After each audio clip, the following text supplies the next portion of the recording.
everyone, and welcome back to Small Screen Sagas. I'm your host, Nicole, and today I'm talking about From Season 3, Episode 6, entitled Scar Tissue.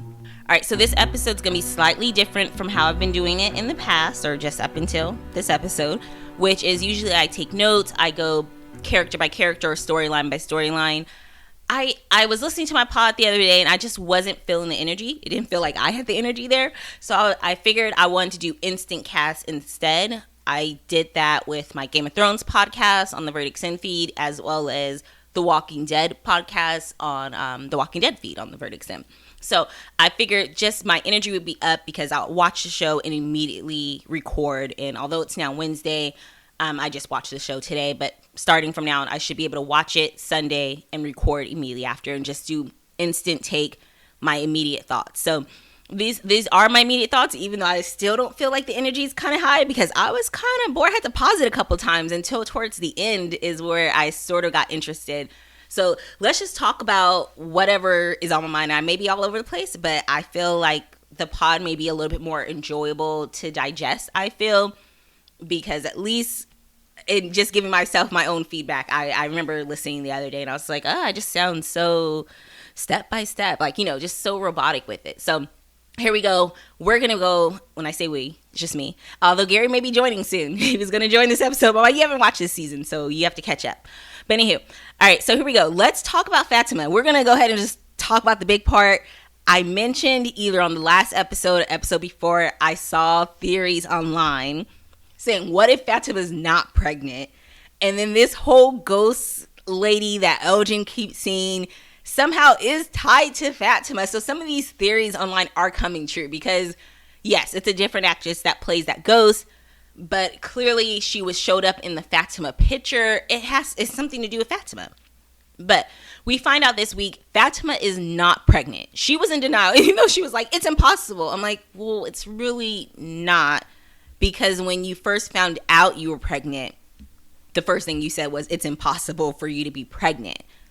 But you're now having symptoms of pregnancy. You can't keep anything down. So something obviously is wrong.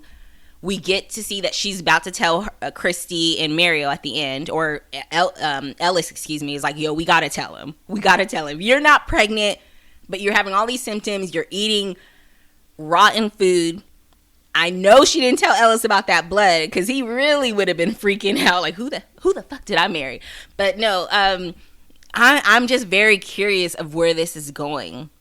And I do like how they were able to add, a portable ultrasound was just in the ambulance. Like, what else was in this ambulance that, just sitting there? Maybe that is a common item. So I don't even know. I can't even call bullshit because maybe it is a common item that's in an ambulance. I have no idea. But obviously they were able, come up with some supplies, come up with maybe some antibiotics, whatever it is that kind of helped lead to the show. We're like, oh, now we have to stock up. We got to stock up from the ambulance. Is a good thing. I'm just curious of what is going on. Like, she's not pregnant, which to me is a good thing because you don't want to be feeding your baby or the fetus, feeding it rotten food. That definitely couldn't be good for if there was a baby, that couldn't have been good for it. Or the blood. I mean, come on, have some respect for the baby. You're eating blood and drinking blood and all that stuff. But luckily, there is no baby. So where they're going to go for the rest of the season, I have no clue. And how does Fatima tie into this ghost lady that's now talking to Elgin? I can bring you guys home. I can help you. Okay, lady, why are you whispering to me? Why are you freaking me out? Like, if you're going to help me. And why disappear later? I know that's like a different storyline, but to me it does tie into Fatima because he noticed it when he was looking at Fatima's picture. And as soon as Elgin and Julie took out that camera last week, I believe it was, and start taking pictures, I was like, something's going to show up on those pictures. Like, I just kept thinking something's going to show up, like a ghost or something. So I was surprised that it showed Fatima, but then the ghost lady coming closer and closer and clearer in the picture and then eventually being away. I'm curious, and hopefully Elgin talks to someone. I mean, we know he talked to Julie or talked to somebody else before, but hopefully he has another conversation, maybe even potentially with Fatima and Ellis. Like, yo, let me tell you what I saw her on your picture, and she does sort of resemble you. So I hope it is not supposed to be like a future Fatima. I really hope that's not a future Fatima and like she dies or she doesn't make it or whatever the case may be. But I'm curious of where that storyline is going to go. So we'll see. All right, then we get Tabitha. Okay, so let's talk about Tabitha and Jim arguing in the middle of the night while the screeching's in the background. I'm trying not to judge, but I am also a parent. And yes, although parents, argue and fight, you should not be yelling loud enough to where your kids can hear. Like, if you have to yell that, you need to go outside. And obviously they can't because it's nighttime. So they should have really tabled that conversation. And maybe they do just need to get all their grievances out. They've been holding stuff back. They've had a horrible few years now with the passing of the baby. And then now stuck in this world, in this town where they were going to get divorced, everything like that. I get it. You got some things you want to get off your chest. And I'm glad Tabitha kind of I'm glad they both pushed back, because Jim was like, Tabitha started the fight, and I was thinking, Tabitha, like, why are you starting this argument? Because Jim was like, yo, I'm just trying to be supportive. Like, what do you want me to tell you, that you did bad? Like, everyone else is already telling you that, so why would I just jump on that bandwagon and start telling you how you fucked up when you were out of town? Maybe I should stop saying, hey, it's okay, it wasn't your fault. But I didn't really see anything wrong with what Jim was doing. He was trying to be supportive. But then Tabitha taking all her anger out on him. So I was sort of thinking she was in the wrong when the conversation started. However, as the argument continued, and she was like, yo, you put yourself into your work when the baby died. It was me always caring for the kids. You didn't see them sitting in Thomas's room crying and all this stuff. And it was sad. Like, I'm not even going to really blame either Tabitha or Jim. It was sad. They obviously have a lot to get out. They've been through a lot, such a loss. And then now it's a lot of stress. But I think Jim leaving for a day was best, because obviously the kids are still traumatized. Like, Julie's like, oh, this actually kind of feels normal now. Like, hearing this arguing again. And then poor Ethan, it was like, Ethan. I was like, is that his name? Yeah, Ethan. He was like, yo, I wish it was back to when we were first scared, because we were too scared to be arguing. Like, oh, that was just so sad to hear.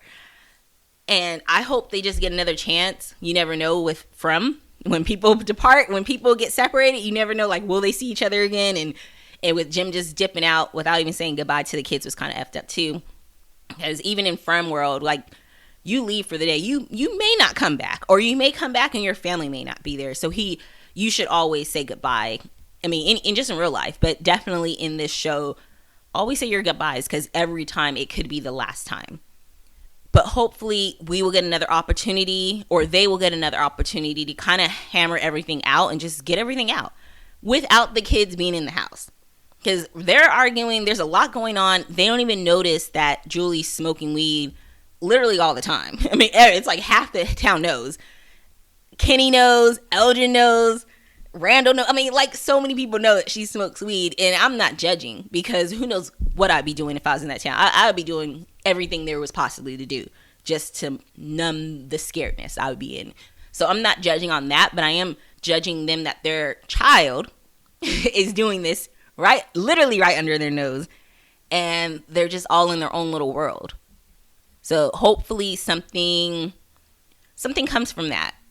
Well, I don't know really what can come from that, but what I mean is hopefully they eventually realize, okay, let's pay a little bit closer attention to Julie and Ethan and kind of try to keep our family intact. Like, whatever you guys were planning on doing before getting to the town, it's out the window. No, there's going to be no divorce. At this time, you guys need to stay a unit, support each other, and help each other. Now, since we're talking about Julie, we can just continue talking about her a little. Her, Mariel, and Randall, they are the ones that all went under last season, and, kind of what sparked Tabitha actually getting out of town and going through the tree and through the lighthouse and everything like that when they were under. So they're sort of starting to talk to each other.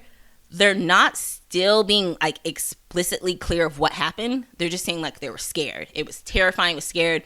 And poor Randall, he's, like, finally humble. Like, finally, like, something humbled Randall. It had to happen.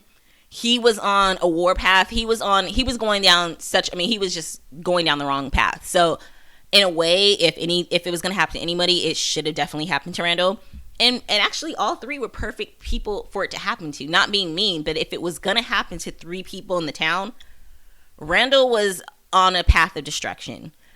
Julie was sort of not on a path of destruction, but she was a teen, very highly emotional.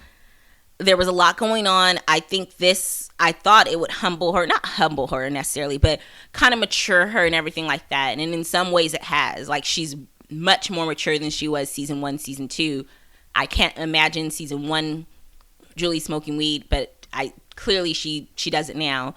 And then Mariel, maybe, she's walking in and out of the clinic. She's getting the medicine, so it doesn't seem to be affecting her anymore. So maybe this is what was needed in order to cure her addiction. And maybe I'm talking nonsense right now, but I'm just starting to think about why these three people were chosen.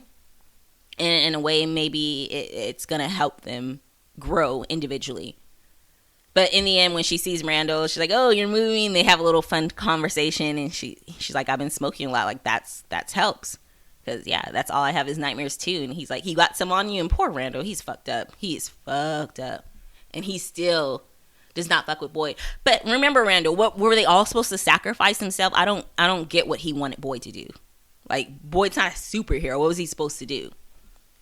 All right, then the other thing that happened in this episode that was interesting to me was Victor and his dad, Henry, going down to the tunnels. I knew as soon as Victor's dad was like walking with him, and Victor was like, "Okay, I'm about to go in the tunnels, you go back." Dad's like, "No, I just found you. I'm not going back. I'm with you. I'm sticking with you."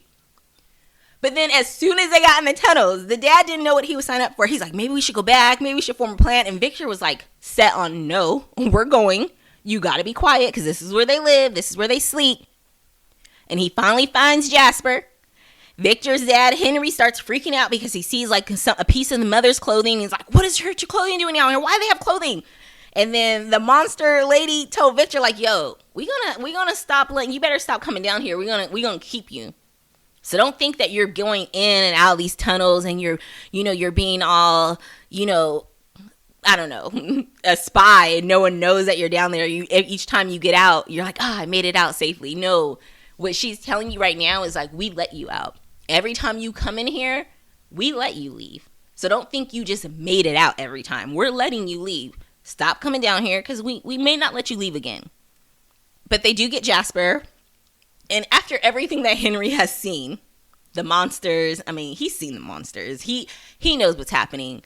He gonna be like to Victor, "That's just a toy." Yes, maybe in the real world, but after all the shit we've seen, Henry, this is not, if Victor's saying he can get this dummy to talk, I know it sounds crazy, but like at this point, I wouldn't even be calling to question anything. If someone says, "Hey, this toy can talk," okay, well, can it, what answers can you give us? Because this world is crazy. What can it tell us? So we'll see what happens next week if Victor gets Jasper to talk, and if he gets Jasper to talk, in front of Henry. And I actually kind of want to go back now that we're on the Victor Henry train, and that phone call that Jim got, or actually Ethan answered the phone, but when Jim talked to him and they're like, they're not your children anymore, and I talked about that on last week, and now seeing Tabitha's recollection or her memory come back, and she's saying it was a dream, or she says a nightmare that she used to have of this, those rocks that Jade saw and everything like that. I don't know if it was a dream. I feel like maybe Tabitha has been here before. Like maybe this wasn't a nightmare. Maybe she has been to this town before. It's crazy how some of these crazy theories I've heard online that I just sort of ignored are like sort of feeling true. Like, what if it wasn't a nightmare? What if she was Eloise and then somehow got saved and then she went back to the railroad and she kept having those nightmares? She forgot that she was Eloise. Maybe she was adopted or whatever the case may be. And now it makes me kind of want to go back to season 1 and 2, any of Tabitha's scenes, and see if she's ever discussed her childhood. Like, "Oh, I was adopted," or this or that or whatever, and seeing where that comes from. But she does have an accent. So how would she have got that accent if she was Eloise? I don't know. There's something there though. Like when she start freaking out and telling Jade like she's been there before, she's seen that before, those rocks that he saw, but it was a nightmare for her. I feel like something big is going to happen. Not to mention, Jade saw those rocks, and those statues are where Jim and a few others are right now getting food. So it makes me feel like something big is going to happen to Jim. We may lose Jim. And at this point, it's been a while since we lost a main character. I mean, except for Dale. But I mean, one of the like front and center characters. Dale's on a few episodes here and there. Jim is practically on every episode. So, I mean, someone that's in the main cast that's on pretty much every episode. I wonder if we'll lose someone like that. Even Tension, yeah, we did lose her as well. And that was a very, very big loss. But even Tension, she was always there, but she didn't have a lot of talking points. Like, she was there. You've seen her all the time. She kind of is like the guy that Jade was talking to. I forgot his name now. The bartender guy that he's seen. He was a main character, sort of. He was there, but he wasn't a big part of the cast. So I don't know how to explain it. I'm saying hopefully one of the big names, not Boyd, of course, but someone else, not Boyd. Wonder if they'll pass. We'll see. Yeah, I think that's all I got. Instant casts are fun and quick, which is why I like them, because it's going to just not talk about everything. It's really just like, what are those big points that you take away from the episode? I guess a small part was Donna, having the rocks cover for Dale's body. And it's so sweet showing that connection between her and Dale, because that is her husband in real life, the guy that plays Dale. So it was kind of sweet that her character was the one that, provided him dignity, like Kenny said. And Kenny's looking good these days. Like, he looks happy. He looks healthy. He's healing. I'm glad we didn't get, like, a sad Kenny for too long. Like, of course, he's probably still sad. Everything's still fresh. But he looked good. He looked fresh. He looked alert. I liked seeing him this week. He didn't do much, but, it's still, if anything happens to Kenny, we riot. But I liked seeing that he was happy and healthy this week. So we'll see what happens next week. I will be back hopefully Sunday night with another instant cast, and hopefully keep the energy up for the pod. And if you guys want to be part of the podcast, hit me up, host@theverdictsend.com, or hit me up on Twitter or Facebook @theverdictsend. Let me know what you're thinking. I do follow a few groups also on Facebook, some from groups there, and communicate there. So yeah, other than that, you guys, we're still doing American Sports Story and Hernandez on the Verdicts End feed, so follow us there.